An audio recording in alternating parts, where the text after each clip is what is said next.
ಏನಮ್ಮ ನನ್ನ ಮುದ್ದಿನ ಸೊಸೆ ಯಾಲಮ್ಮ ಇವರು? ಅತ್ತೆ, ಇವರು ಅಂಧದೂರು ಬೆಂಗಳೂರು ಸಂಸ್ಥೆಯವರು. ನಮ್ಮ ಏರಿಯಾದಲ್ಲಿ ಒಂದು ಸ್ಪರ್ಧೆನ ಅರೇಂಜ್ ಮಾಡಿದ್ದಾರೆ. ಸ್ಪರ್ಧೆಲ್ ಗೆದ್ದವ್ರಿಗೆ ಬಹುಮಾನ ಕೊಡ್ತಾರೆ. ಇನ್ ಮುಂದಕ್ಕೆ ನೀವು ಕಂಟಿನ್ಯೂ ಮಾಡಿ. ನನ್ನ ಹೆಸರು ಮುದ್ದು ಕೃಷ್ಣ. ನನ್ನ ಹೆಸರು ಮಹಾಲಕ್ಷ್ಮಿ. ನಾವಿಬ್ರು ಈ ಸ್ಪರ್ಧೆಯ ಆರ್ಗನೈಸರ್. ಈ ಸ್ಪರ್ಧೆ ಯಾಕೆ ಮಾಡ್ತಿದೀವಿ ಅಂದ್ರೆ ಬೆಂಗಳೂರಿನಲ್ಲಿ ಅವೇರ್ನೆಸ್ ನ ಕ್ರಿಯೇಟ್ ಮಾಡಕ್ಕೆ. ಹೌದು, ನಮ್ ಸಿಟಿ ಜನ ಎಷ್ಟು ಕಷ್ಟದಿಂದ ಬದುಕ್ತಾ ಇದ್ದಾರೆ ಅನ್ನೋದು ಈ ಸ್ಪರ್ಧೆಯಿಂದ ಗೊತ್ತಾಗುತ್ತೆ. ಹಾಗಾಗಿ ಸಿಟಿಯಲ್ಲಿರೋ ಸಮಸ್ಯೆಗಳನ್ನ ಆಧಾರವಾಗಿ ಇಟ್ಕೊಂಡು ಕೆಲವು ಸ್ಪರ್ಧೆಗಳನ್ನ ಏರ್ಪಡಿಸಿದೀವಿ. ಮಗನೇ, ಈ ಏರಿಯಾದಲ್ಲೇ ಸ್ಪರ್ಧೆ ಏರ್ಪಡಿಸಿದ್ದಾಳೆ ಅಂದ ಮೇಲೆ ಗಂಡುಗಲಿ ವಂಶಕ್ಕೆ ಒಂದು ಸವಾಲು ಕಣೋ. ನೀನೇ ಗೆಲ್ಲಬೇಕು, ನೀನೇ ಲಾಜ ಆಗಬೇಕು. ಪದ್ದು, ನೀನು ಅಷ್ಟೇ, ಯಾರಿಗೇನು ಕಮ್ಮಿ ಇಲ್ಲ. ನೀನು ಕೂಡ ಈ ಮನೆಗೆ ಸೇರಿದವನು. ಈ ಸ್ಪರ್ಧೆಯಲ್ಲಿ ಭಾಗವಹಿಸೋ ಅರ್ಹತೆ ನಿನ್ಗೂ ಇದೆ. ಆಗ್ಲಿ ಬಿಡಮ್ಮ, ಇಬ್ರು ಭಾಗವಹಿಸ್ಲಿ, ಆಗ ಬಹುಮಾನ ಗ್ಯಾರಂಟಿ. ಸ್ಪರ್ಧೆಗಳು ಅಂದ್ರೆ ನಿದ್ದೆ ಮಾಡೋದು, ಚೆನ್ನಾಗಿ ತಿನ್ನೋದು, ಒಂಟಿ ಕಾಲಲ್ಲಿ ನಿಂತ್ಕೊಳ್ಳೋದು, ನಿಧಾನವಾಗಿ ನಡೆಯೋದು, ಕಸದ ತೊಟ್ಟಿ ಪಕ್ಕದಲ್ಲಿ ಕೂತ್ಕೊಳ್ಳೋದು, ಹಾಗೆ. ಹೌದು, ಈ ಎಲ್ಲಾ ಸ್ಪರ್ಧೆಗಳಿಗೂ ಅಂಕಗಳಿರುತ್ತೆ. ಯಾರು ಒಳ್ಳೆ ಅಂಕಗಳನ್ನ ತಗೊಳ್ತಾರೋ ಅವರೇ ಸ್ಪರ್ಧೆಯ ವಿಜೇತರು. ಮೊದಲನೇ ಬಹುಮಾನ 20 ಲಕ್ಷ ರೂಪಾಯಿ ಅಥವಾ ಸಿಂಗಲ್ ಬೆಡ್ರೂಮ್ ಇರೋ ಪುಟ್ಟ ಫ್ಲಾಟ್. ಮಗನೇ, ಏನು ಇದು ಸ್ಪರ್ಧೆ ಇಷ್ಟೊಂದು ವಿಚಿತ್ರವಾಗಿದೆ? ಆದ್ರೆ ಏನಂತೆ, ಸ್ಪರ್ಧೆಯಲ್ಲಿ ಭಾಗವಹಿಸೋಣ, 20 ಲಕ್ಷ ಗೆಲ್ಲೋಣ. ನಮ್ಮನೆಯಿಂದ ನಾವಿಬ್ರು ಭಾಗವಹಿಸ್ತೀವಿ. ನಾನು ಪಾಂಡುರಂಗ ಗಂಡುಗಲಿ. ನಾನು ಪದ್ದೋಲಿಯ ಪದ್ಮನಾಭ. Okay, thank you. ನಾವಿನ್ ಬರ್ತೀವಿ. ಬದ್ದು, ನೀನ್ ಗೆದ್ರು ಪರವಾಗಿಲ್ಲ, ನಾನ್ ಗೆದ್ರು ಪರವಾಗಿಲ್ಲ. ಒಟ್ಟಿನಲ್ಲಿ ಈ ಮನೆಗೆ ಬಹುಮಾನ ಬರ್ಬೇಕು. Okay okay.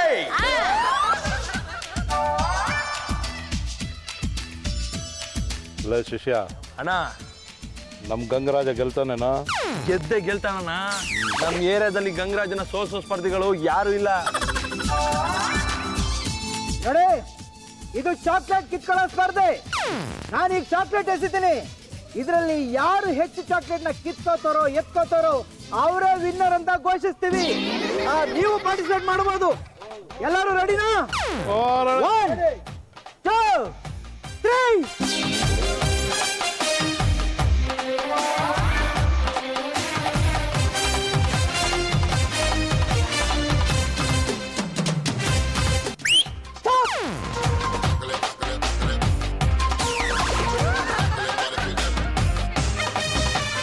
ರಾಜು 5 ಚಾಕ್ಲೇಟ್.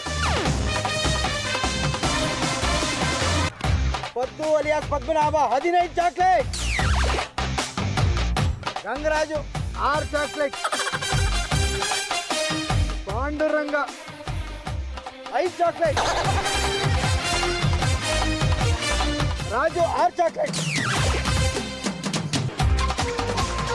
ಈ ಸ್ಪರ್ಧೆಯಲ್ಲಿ ಹೆಚ್ಚು ಚಾಕ್ಲೇಟ್ ಅನ್ನು ಕಲೆಕ್ಟ್ ಮಾಡಿ ಗೆದ್ದಿರೋದು ಪದ್ದು ಅಲಿಯಾಸ್ ಪದ್ಮನಾಭ.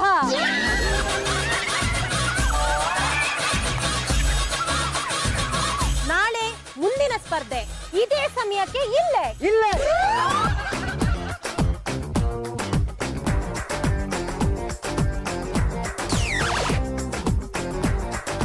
ಶಿಷ್ಯ, ಹೇಳೋಣ, ಈ ಸ್ಪರ್ಧೆನಲ್ಲಿ ನಮ್ ಗಂಗರಾಜ ಗೆಲ್ಬೇಕು. ಅವನೇನಾದ್ರು ಸೋತ್ರೆ ಎಲ್ರೂ ಮುಗಿಸ್ಬಿಡ್ತೀನಿ. ಈಗ ಎರಡನೇ ಸ್ಪರ್ಧೆ, ನಿಧಾನ ನಡಿಗೆ ಸ್ಪರ್ಧೆ ಶುರುವಾಗ್ತದೆ. ಎಲ್ಲ ರೆಡಿಯಾಗಿ 1 2 3 ಸ್ಟಾರ್ಟ್.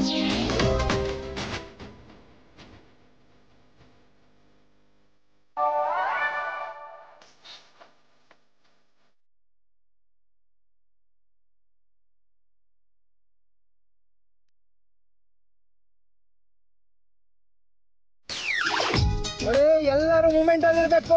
ಮೂವ್ಮೆಂಟ್ ಸ್ಟಾಪ್ ಆದ್ರೆ ಕಷ್ಟ ಆಗುತ್ತೆ. ಪ್ರತಿ ಫ್ರೇಮ್ ಅಲ್ಲಿ ಮೂವ್ಮೆಂಟ್ ಇರ್ಬೇಕು. Come on.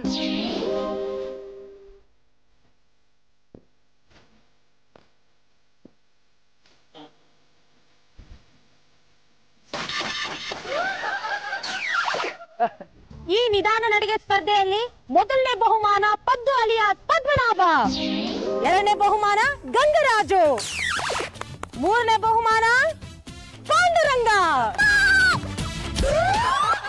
2 ಸ್ಪರ್ಧೆನಲ್ಲಿ ನಾವು ಸೋತಿದ್ದಾಯ್ತು.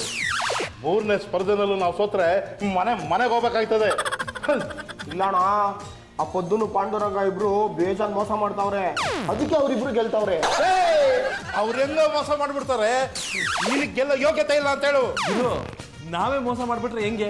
ನಾವು ಮೋಸ ಮಾಡಬೇಕು, ಇಲ್ಲ ಅಂದ್ರೆ ಈ ಗೋಪಾಳ ಗಂಗಾ ನಮ್ಮ ಕೈಲಿ ಚಿಪ್ ಕೊಟ್ಬಿಡ್ತಾನೆ. ಗುರು ಈ ಸಲ ಸ್ಪರ್ಧೆ ತುಂಬಾ ಈಸಿ. ಏನ್ ಗೊತ್ತಾ? ತಿನ್ನೋ ಸ್ಪರ್ಧೆ. ತಿನ್ನೋ ಸ್ಪರ್ಧೆಲಿ ಗಂಗನ್ ಮುಂದೆ ನಿಂತ್ಕೊಳ್ಳೋನ್ ಯಾರು ಇಲ್ಲ. ಆರಾಮಾಗಿ ಗೆದ್ಬಿಡ್ತೀನಿ ಗುರು. ಓ, ತಿನ್ನೋ ಸ್ಪರ್ಧೆನಾ? ನಾನು ನಿನ್ಗೊಂದು ಲಿಕ್ವಿಡ್ ಕೊಡ್ತೀನಿ, ಅದನ್ನ ಅನ್ನ ಜೊತೆ ಬೆರೆಸ್ಕೊಂಡು ತಿನ್ಬಿಡು. ನಿನ್ಗೆ ಹಸ್ವಾಗ್ತಾನೇ ಇರುತ್ತೆ, ನೀನ್ ತಿಂತಾನೇ ಇರ್ತೀಯ. ಬಕೀಟಲ್ಲಿ ತಿಂತಾ ಇದ್ದವನು ಬಾನಿಗಟ್ಲೆ ತಿನ್ಬಹುದು. ಗುರು ಅಕಸ್ಮಾತ್ ಬೆರ್ಸೋದನ್ನೇನೋ ಅವ್ರು ನೋಡ್ಬಿಟ್ರೆ ಏನಾಗುತ್ತೆ? ನೋಡೋ ರಜಾ, ಇದು ನೋಡೋದಕ್ಕೆ ತೇಟ ತುಪ್ಪದ ತರನೇ ಇರುತ್ತೆ. ಇದು ಅನ್ನಕ್ಕೆ ಬೆರೆಸ್ಕೊಂಡ್ಬಿಟ್ಟು ಜಮಾಯಿಸ್ಬಿಡು ಏನೋ. ಈ ಸರಿ ಏನಾರು ನೀನು ಗೆಲ್ಲಿಲ್ಲ ಅಂದ್ರೆ ಸೋತಾಗಿ ಮಾತಾಡು.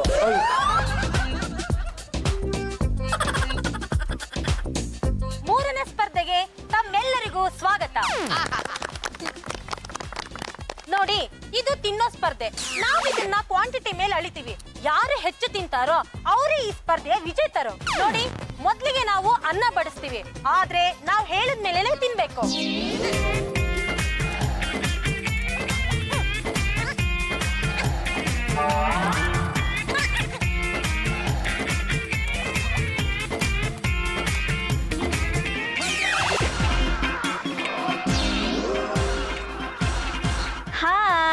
Hi, all the best. Thank you. Bye.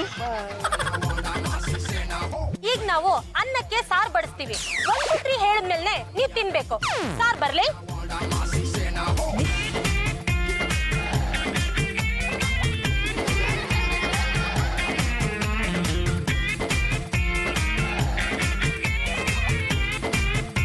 Ready?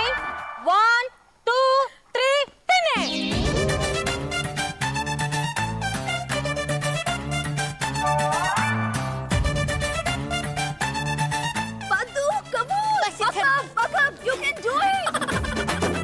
ಮಗನೇ, ಬಿಟ್ಟಿ ಕೊಟ್ಟಾಗ ಬಿಡಬಾರ್ದು, ದಬಾಯಿಸ್ತೀನ.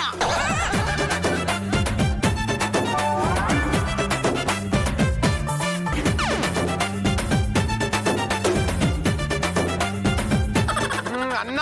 ನನ್ಗೂ ಅನ್ನ. ಅಣ್ಣ ಇದಾಗ್ಲಿ ಪದ್ದುಗೆ 2 ಕೈ, ಪಾಂಡ್ರಂಗನಿಗೆ 1 ಕೈ ಎಕ್ಸ್ಟ್ರಾ.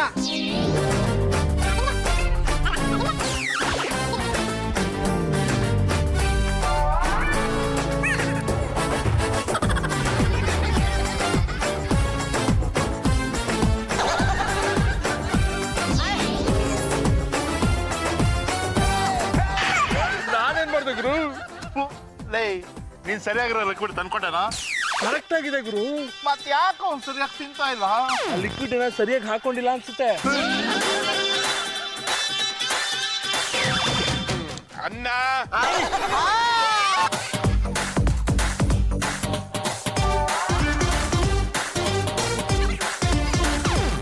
ಪದ್ಮನಾಭ ಅವರಿಗೆ ಎಷ್ಟು ಅನ್ನ ಬಡಿಸಿದ್ರು ಸಾಕಾಗ್ತಾ ಇಲ್ಲ.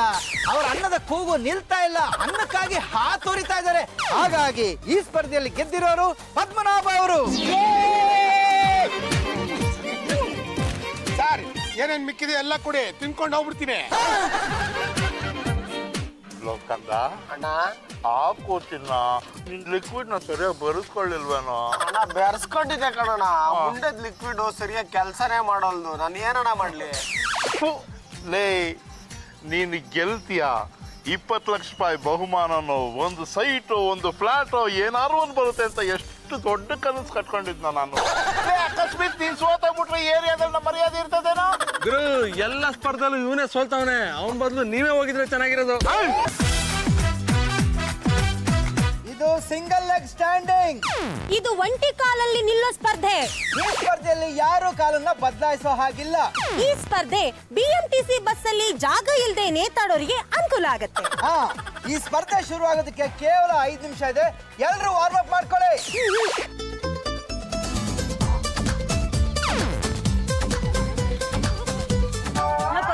ಸ್ವಲ್ಪ ಪ್ಯಾಂಟ್ ಮೇಲೆ ಎತ್ತೋ ಹೇಳ್ತೀನಿ.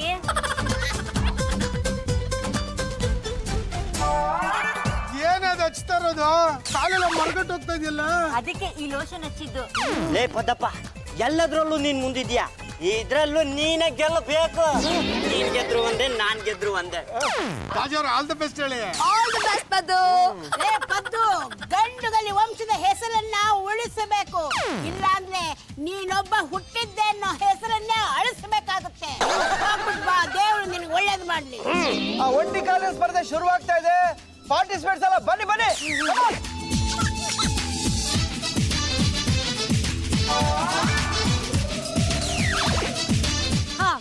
ಈಗ ಸ್ಪರ್ಧೆ ಶುರು ಆಗ್ತಾ ಇದೆ. 3, 2, 1 ಸ್ಟಾರ್ಟ್.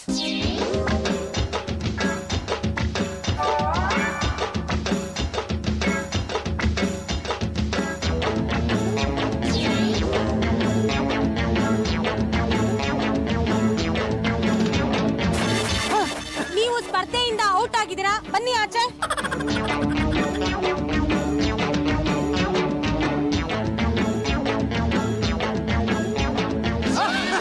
ನೀವು ಸ್ಪರ್ಧೆಯಲ್ಲಿ ಔಟ್ ಆಗಿದ್ದೀರಾ, ಬನ್ನಿ ಆಚೆ.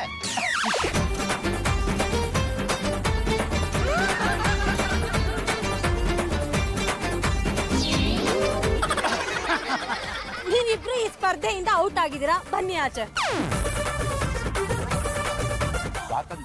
ಏನಾಯ್ತು? ಕಾಲ್ ನೋವ್ತಾ ಇದ್ದಾನ? ಕಾಲ್ ನೋವು ತಿನ್ನ. ಪದ್ದು ಅವರು ಈ ಸ್ಪರ್ಧೆಯಲ್ಲೂ ಗೆದ್ದಿದ್ದಾರೆ ಅಂತ ಹೇಳೋದಕ್ಕೆ ನನಗೆ ತುಂಬಾ ಖುಷಿ ಆಗ್ತಾ ಇದೆ. ಎಸ್, ಮುಂದಿನ ಸ್ಪರ್ಧೆ ನಾಳೆ. ಪದ್ದು, ನೀನ್ ಈ ಸ್ಪರ್ಧೆಲಿ ತುಂಬಾ ಎನರ್ಜೆಟಿಕ್ ಆಗಿ ಪರ್ಫಾರ್ಮ್ ಮಾಡ್ತಾ ಇದ್ಯಾ. ನನ್ ಮರ್ಯಾದೆನ ಉಳಿಸ್ತಾ ಇದ್ಯಾ. ಮತ್ತೆ ನಾನು? ನೀವು ನನ್ ಮರ್ಯಾದೆ ತೆಗಿತಾ ಇದ್ದೀರಾ. ಮಗನೇ, ಎಲ್ಲ ಸ್ಪರ್ಧೆಲು ಯಾಕೋ ಸೋಲ್ತಾ ಇದೀಯಾ? ನಾನ್ ಯಾಕೆ ಸೋಲ್ತಾ ಇದ್ದೀನಿ ಗೊತ್ತಾ ಮಾತೋಶ್ರೀ ರಂಗಮ್ನವ್ರೆ? ಈ ಪದ್ದು ಗೆಲ್ಲಿ ಅಂತ. ಸೋತವರೆಲ್ಲ ಹೀಗೆ ಹೇಳೋದು. ಪದ್ದು, ಆ ಒಂಟಿ ಕಾಲ್ ಸ್ಪರ್ಧೆಲಿ ಪಲ್ಲು ಯಾವ್ದೋ ಲೋಷನ್ನ ನಿನ್ನ ಕಾಲಿಗೆ ಹಚ್ಚಿದ್ಲು, ಗೆದ್ದುಬಿಟ್ಟೆ. ಈ ಊಟ ಸ್ಪರ್ಧೆನ ಹೇಗೋ ಗೆದ್ದೆ? ಅಮ್ಮ, ಅದನ್ನ ನಾನ್ ಹೇಳ್ತೀನಿ. ಆ ಗಂಗರಾಜು ಅನ್ನಕ್ಕೆ ಯಾವ್ದೋ ದ್ರಾವಣ ಮಿಕ್ಸ್ ಮಾಡ್ಕೊಂಡಿದ್ದ. ನಾನ್ ಹೋಗಿ ಅವನ್ ಗಮನನ ಬೇರೆ ಕಡೆ ಸೆಳೆದೆ. ಆಗ ಪದ್ದು ತಟ್ಟೆನ ಬದಲಾಯಿಸ್ಕೊಂಡು ಆ ಅನ್ನ ತಿಂದ, ಗೆದ್ದ. ಆ ರೌಡಿ ಸಿದ್ದರಾಜು ಗಂಗರಾಜುನ ಗೆಲ್ಸ್ಬೇಕು ಅಂತ ಏನೋ ಪ್ಲಾನ್ ಮಾಡ್ತಿದ್ದಾನೆ. ಅಭಿ, ಆ ಗಂಗರಾಜುಗೆ ಪೊಲಿಟಿಕಲ್ ಬ್ಯಾಕ್ ಗ್ರೌಂಡ್ ಇದೆ. ಯಾವ್ದೇ ಕಾರಣಕ್ಕೂ ಆ ಗಂಗರಾಜು ಈ ಸ್ಪರ್ಧೆಲಿ ಗೆಲ್ಬಾರ್ದು, ನಾವೇ ಗೆಲ್ಬೇಕು. ಏನೋ ನೀನೇನೋ ಕಡದ್ ಕಟ್ಟೆ ಹಾಕ್ತೀಯ, ಸ್ಪರ್ಧೆನಲ್ಲಿ ಗೆದ್ದು ಬರ್ತೀಯ, ಬಹುಮಾನ ತಗೊಂಡ್ಬರ್ತೀಯ ಅಂತ ನಾನು ಅನ್ಕೊಂಡಿದ್ರೆ ಎಲ್ಲರಲ್ಲೂ ಸುಣ್ಣ ಆಗ್ಬತ್ತಾ ಇದೆಯಲ್ಲ ನೀನು. ಎಲ್ಲೋ ಮೋಸ ಆಗ್ತಾ ಇದ್ದೆ, ಎಲ್ಲಿ ಅಂತ ಗೊತ್ತಾಗ್ತಾ ಇಲ್ಲ. ಅಯ್ಯ ನಿನ್ನಮ್ಮ ಕೇಳೇ, ಈಗಾಗಲೇ ಅರ್ಧ ಸ್ಪರ್ಧೆ ಆಗೋಯ್ತು ಕಣೋ. ಇನ್ನು ಅರ್ಧ ಸ್ಪರ್ಧೆನಲ್ಲಾರು ನೀನು ಗೆಲ್ಲಬೇಕು ಕಣೋ. ಇವಾಗ ನಾನು ತಲೆ ಇಟ್ಕೊಂಡು ಓಡಾಡಕ್ಕಾಗಲ್ಲ. ಅಣ್ಣ, ನಿದ್ದೆ ಮಾಡೋ ಸ್ಪರ್ಧೆಲಿ ನಮ್ ಗಂಗನ ಬೀಟ್ ಮಾಡೋರು ಯಾರು ಇಲ್ಲ. ಅಪ್ಪಲ್ಡು ಜಾಸ್ತಿ ಮಾತಾಡ್ಬೇಡ, ನೀನು ಆಳೋದವನೇ. ನೀನೇ ಪಕ್ಕದಲ್ಲಿ ಇದ್ರೆ ಮಕ್ ಹೊಡೆದು ಬಿಡ್ತಾ ಇದ್ದೆ. ಎಲ್ಲದಕ್ಕೂ ನಂದೊಂದೆಲ್ಲ ಹಿಡಿದು ಬರ್ತಾನೆ.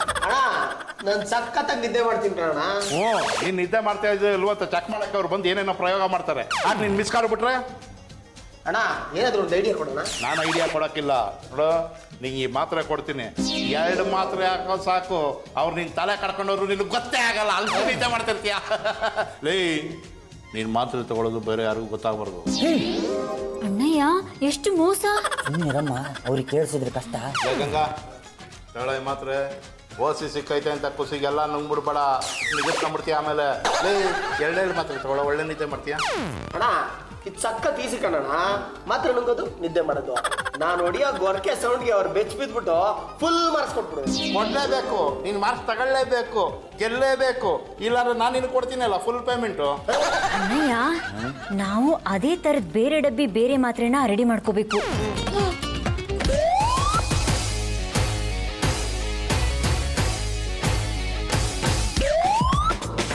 ಇದು ನಿದ್ದೆ ಮಾಡೋ ಸ್ಪರ್ಧೆ, ಕುಂಭಕರ್ಣ ಸ್ಪೆಷಲ್.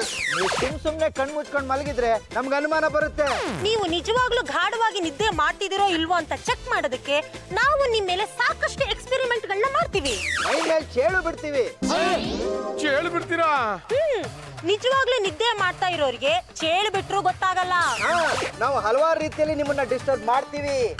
ನಿಜವಾಗ್ಲೂ ನಿದ್ದೆ ಮಾಡಿದ್ದೆ ಆದ್ರೆ ನಾವೇನೇ ಡಿಸ್ಟರ್ಬ್ ಮಾಡಿದ್ರು ನಿಮಗೆ ಗೊತ್ತಾಗಲ್ಲ. ನಿಮ್ಮಲ್ಲಿ ಯಾರಾದ್ರೂ ಅಲ್ಗಾಡಿದ್ದೇ ಆದ್ರೆ, ಕಣ್ ಬಿಟ್ಟಿದ್ದೇ ಆದ್ರೆ, ಬೆಚ್ಚ ಬಿದ್ದಿದ್ದೇ ಆದ್ರೆ ಈ ಸ್ಪರ್ಧೆಯಿಂದ ಔಟ್ ಆಗ್ತೀರಾ. Okay okay.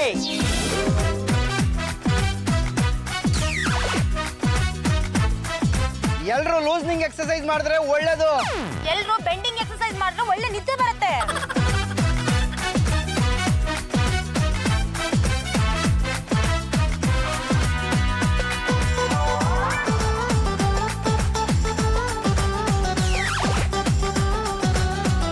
ಈಗ ಸ್ಪರ್ಧೆ ಶುರುವಾಗುತ್ತೆ. 1 2 3 ಸ್ಟಾರ್ಟ್.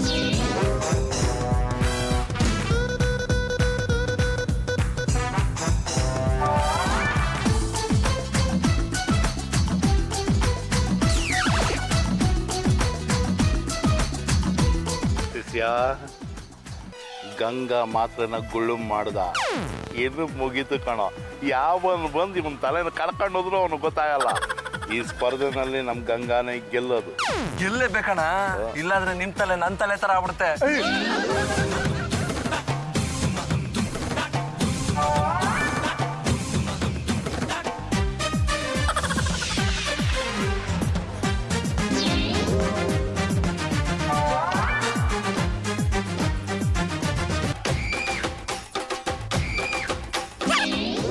ಸ್ಪರ್ಧೆಯಿಂದ ನೀವು ಔಟ್ ಆಗಿದ್ದೀರಾ, ಹೋಗ್ಬೋದು.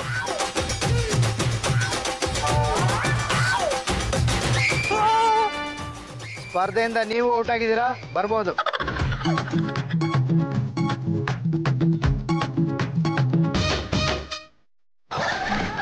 ಪಾಂಡುರಂಗ ಅವರೇ, ತುಂಬಾ ಚೆನ್ನಾಗಿ ಬೆಚ್ಚ ಬಿದ್ದಿದ್ದೀರಾ, ಎದ್ದೋಗಿ.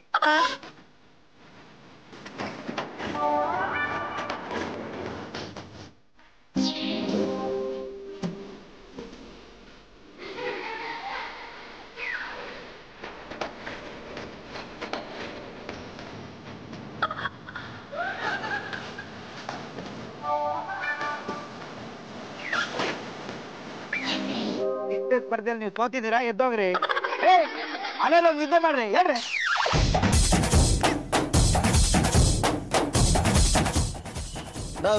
ಯಾವ ದರಿದ್ರು ಮಾತ್ರ ಕೊಂಡಣ, ನುಂಗುದ್ರು ನಿದ್ದೆ ಬರ್ಲಿಲ್ಲ. ಪದ್ಮನಾಭ, ನಿದ್ದೆ ಸ್ಪರ್ಧೆಯಲ್ಲಿ ಗೆದ್ದಿರೋರು ನೀವೇ, ಎದ್ದೇಳ್ರಿ. ನಿದ್ದೆ ಸ್ಪರ್ಧೆಯಲ್ಲಿ ಗೆದ್ದಿರೋರು ಬೇರೆ ಯಾರು ಅಲ್ಲ, ಪದ್ದು ಅಲಿಯಾಸ್ ಪದ್ಮನಾಭ.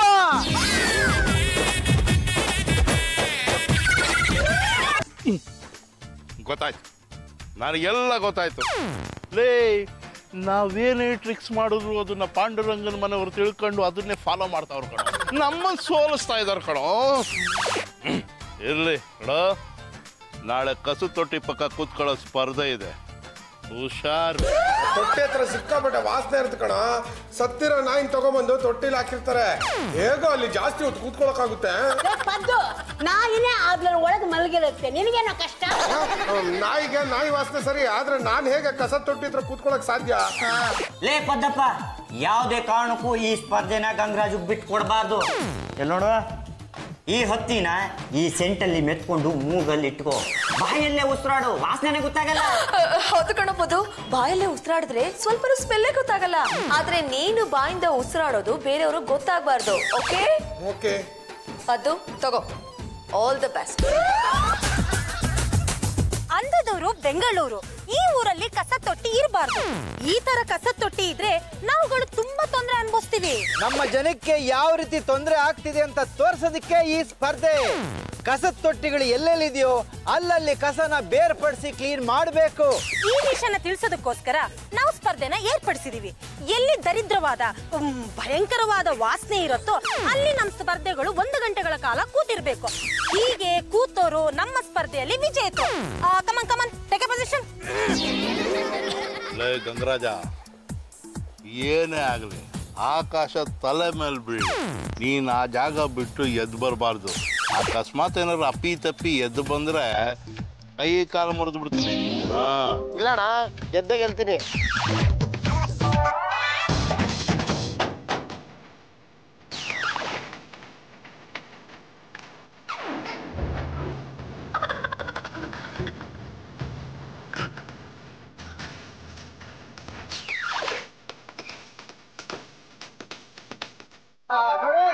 ಎಲ್ರು ಮೂಗಲ್ಲೇ ಉಸಿರಾಡಬೇಕು, ಬಾಯಲ್ಲಿ ಉಸಿರಾಡಂಗಿಲ್ಲ. ಮಧ್ಯದಲ್ಲಿ ಎದ್ದು ಹೋದವರು ಫೇಲ್ ಆಗ್ತಾರೆ, ಸ್ಪರ್ಧೆಯಿಂದ ಔಟ್ ಆಗ್ತಾರೆ. ಇದೇ ಕೊನೆ ಸ್ಪರ್ಧೆ, ಎಲ್ಲರೂ ಹುಷಾರಾಗಿರ್ಬೇಕು.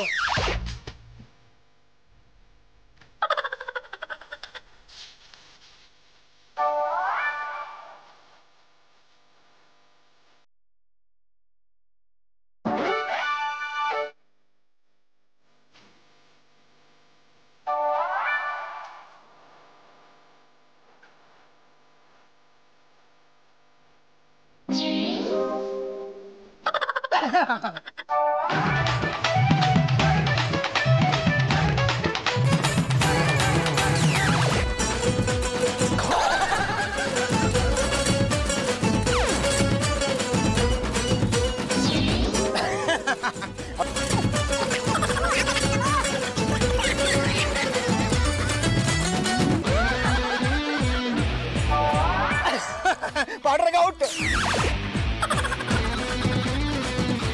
ರೀ ಪದ್ದವ್ರೆ, ಈ ಸ್ಪರ್ಧೆಯಲ್ಲಿ ನೀವು ಗೆದ್ದಿದ್ದೀರಾ, ಎದ್ದೇಳ್ರಿ ಮೇಲೆ. ಇಲ್ಲ, ನಾ ಇನ್ನೂ ಸ್ವಲ್ಪ ಹೊತ್ತು ಇಲ್ಲೇ ಇರ್ತೀನಿ. ಸ್ಪರ್ಧೆಗಳೆಲ್ಲ ಎದ್ದೋದ್ರಪ್ಪ, ಕಾಂಪಿಟೇಷನ್ ಓವರ್, ಎದ್ದೇಳ ಪದ್ದಣ್ಣ. ಸ್ಮೆಲ್ ತುಂಬಾ ಚೆನ್ನಾಗಿದೆ, ಇನ್ನೊಂದು ಅವರ್ ನಾ ಇಲ್ಲೇ ಇರ್ತೀನಿ. ಸ್ಮೆಲ್ಲು ಚೆನ್ನಾಗಿದೆಯಾ? ಈ ಸ್ಮೆಲ್ಲು ನನ್ನ ಬಾಡಿಗೆ ಅಡ್ಜಸ್ಟ್ ಆಗ್ಬಿಟ್ಟಿದೆ. ಚಾಪೆ ದಿಂಬು ಕೊಟ್ರೆ ಇಲ್ಲೇ ಮಲ್ಕೊಂಡ್ಬಿಡ್ತೀನಿ. ನೋಡಿ, ಸ್ಪರ್ಧೆನ ಗೆಲ್ಲೋದಿಕ್ಕೆ ಗಂಡುಗಲಿ ವಂಶದವ್ರು ಎಷ್ಟು ತಲ್ಲೀನರಾಗ್ತಾರೆ ಅಂದ್ರೆ ಪದ್ದನ ಮೀರ್ಸೋರು ಯಾರು ಇಲ್ಲ. ಎಂತ ಕಸದ ತೊಟ್ಟಿ ಪಕ್ಕದಲ್ಲೂ ಕೂಡ ಈ ಮನೆ ಮಂದಿ ಎಲ್ಲ ಆರಾಮಾಗಿ ಜೀವನ ಮಾಡ್ತಾರೆ. ನಾಳೆನೆ ಬಹುಮಾನ ವಿತರಣಾ ಸಮಾರಂಭ. ಸೋಲು ಗೆಲುವು ನಾಳೆನೆ ಹೇಳ್ತೀವಿ. ನೋಡಿ, ಈ ಏರಿಯಾದಲ್ಲಿ ಹಲವಾರು ಸ್ಪರ್ಧೆಗಳನ್ನ ಏರ್ಪಡಿಸಿದ್ವಿ. ವಿದ್ಯೆ ಮಾಡೋ ಸ್ಪರ್ಧೆ, ಚೆನ್ನಾಗಿ ತಿನ್ನೋ ಸ್ಪರ್ಧೆ, ಒಂಟಿ ಕಾಲಲ್ಲಿ ನಿಂತ್ಕೊಳ್ಳೋ ಸ್ಪರ್ಧೆ, ನಿಧಾನವಾಗಿ ನಡೆಯೋ ಸ್ಪರ್ಧೆ, ಹಾಗೂ ಕಸದ ತೊಟ್ಟಿ ಪಕ್ಕದಲ್ಲಿ ಕೂತ್ಕೊಳ್ಳೋ ಸ್ಪರ್ಧೆ. ಈ ಎಲ್ಲಾ ಸ್ಪರ್ಧೆಗಳಲ್ಲಿ ಅತಿ ಹೆಚ್ಚು ಅಂಕ ತಗೊಂಡ್ರವರು ಬೇರೆ ಯಾರು ಅಲ್ಲ, ಪದ್ದು ಅಲಿಯಾಸ್ ಪದ್ಮನಾಭ. ಈಗ ನಾನು ಸ್ಪರ್ಧೆಯಲ್ಲಿರುವ ಹಲವು ನಿಯಮಗಳನ್ನ ನಿಮಗೆ ತಿಳಿಸ್ತೀನಿ. ಅದೇನಪ್ಪಾ ಅಂದ್ರೆ, ಗಲೀಜನ್ನ ಸಹಿಸಿಕೊಳ್ಳೋರು ಈ ಬೆಂಗಳೂರವರೇ ಆಗಿದ್ದಾರೆ. ಕೆಟ್ಟ ವಾತಾವರಣದಲ್ಲಿ ನಿಲ್ಲಕ್ಕಾಗದೇ ಇರೋ ಬಸ್ಗಳಲ್ಲಿ ಪಡಬಾರದ ಕಷ್ಟಗಳನ್ನ ಪಡ್ತಾ ಇರೋ ಜನ ಇವತ್ತು ನಮ್ಮ ಸ್ಪರ್ಧೆಯಲ್ಲಿ ಮುಂದಿದ್ದಾರೆ. ಬಿಟ್ಟಿ ಸಿಗುತ್ತೆ ಅಂತ ಇಷ್ಟಿಷ್ಟು ತಿನ್ನಬಾರ್ದು, ಅವರು ಮನುಷ್ಯರೇ ಅಲ್ಲ. ವಿಪರೀತ ನಿದ್ದೆನೂ ಮಾಡಬಾರ್ದು, ಅವರು ಕತ್ತೆಗಳಿಗಿಂತ ಕಡೆ. ರೀ ಗಂಗರಾಜ್ ಅವ್ರೆ, ಬನ್ನಿ ಇಲ್ಲಿ. ಪದ್ಮನಾಭ ಅವ್ರೆ, ಸ್ವಲ್ಪ ಆ ಕಡೆ ಹೋಗಿ. ಗಂಗರಾಜು, ಈ ಕಡೆ ಬನ್ರಿ. ಎಲ್ಲಿ ಬರ್ತಾ ಇದ್ರಾ? ನಮ್ಮ ಸ್ಪರ್ಧೆಯ ನಿಯಮದ ಪ್ರಕಾರ ಕಡಿಮೆ ಅಂಕ ತೆಗ್ದಿರೋರೆ ಗೆದ್ದಂಗೆ. ಹಾಗಾಗಿ 20 ಲಕ್ಷ ರೂಪಾಯಿ ಚೆಕ್ ಗಂಗರಾಜ್ಗೆ.